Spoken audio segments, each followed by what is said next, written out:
I love Frank McCourt. I love his story. I think a lot of people have the same struggles, and so he's very endearing. This is what happened, and I've written about it in this book called Teacher Man, which is available in all fine bookstores and makes a great present for somebody who wants to go into teaching. I've been reading his book, and it just makes it come alive. Mr. McCourt wrote a memoir of his childhood, Angela's Ashes, which quickly rose to the top of the bestseller lists, remaining on the New York Times list for 117 weeks. It was selected as the #1 nonfiction book of the year by both Time and Newsweek magazines, and won the Pulitzer Prize.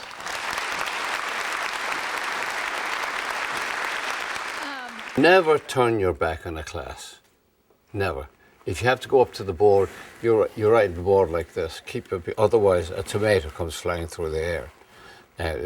Teachers were hit all the time by sandwiches and tomatoes and blackboard erasers and so on. So I never had to worry about that, because I think they sensed that I was already vulnerable. Leave the poor bastard alone. After 30 years of teaching in those high schools in New York, I could appear before the Spanish Inquisition and tell them they're full of it. I suppose it's like being in war. You don't know anything till you're up there. You don't know yourself. You learn then how courageous you are and so on. But I learned that you have to sniff the air like a dog, and sense the mood of the class coming in.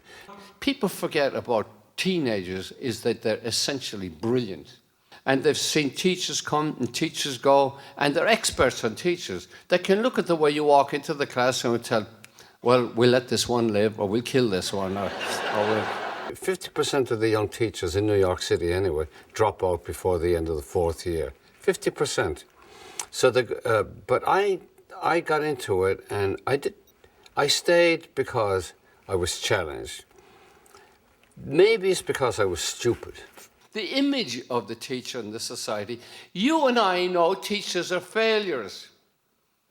There are people who wanted to be something else, but they couldn't make it in the so-called real world of brokerage or insurance or any place else. So, oh, God help us, they became teachers. You know, it's a last resort. You take the teaching test and you go in, and these damn brats are there, you know, and you're having a hard time. And then you realize there's only one way out. Take the tests in administration and supervision. The thing that astonishes me is how teachers are treated with, if not contempt, with disregard. They're the professionals. You wouldn't, if you have a health problem, you're not going to go to an engineer or a politician, you go to a doctor. If there's a problem in education, you go to the teachers. Doesn't that seem sensible? But they don't. If you look at it economically, you look at teacher pay equated with our education, obviously we are not respected in society. So I think he hit it right on there. I'm afraid education anymore is not about wisdom. It's not about education. It's about job preparation. And that, you know, that's important, but Americans are pretty far behind when it comes to real education. He really understands teaching and what it is to be a teacher. And I've not been a public school teacher, but I have taught in a lot of different arenas. But my wife is, and a lot of what he said, if more parents could have been here and heard him talk in Chattanooga, it would have been great. Earlier today, Mr. McCourt met with local teachers and principals participating in the Benwood Initiative. And then he met with a group of creative writing students here at UTC. Any artist says, what's going on here? That's it. What's going on here? In this room right now, what are you thinking about? I used to say that to the kids. Here I am talking to you, and you're saying, why doesn't he shut up and let us go to lunch? Because teenagers are always hungry or horny.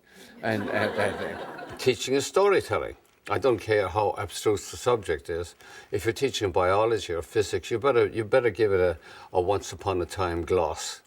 and get them interested. You have to hook them. It's almost like a bullfight. I'm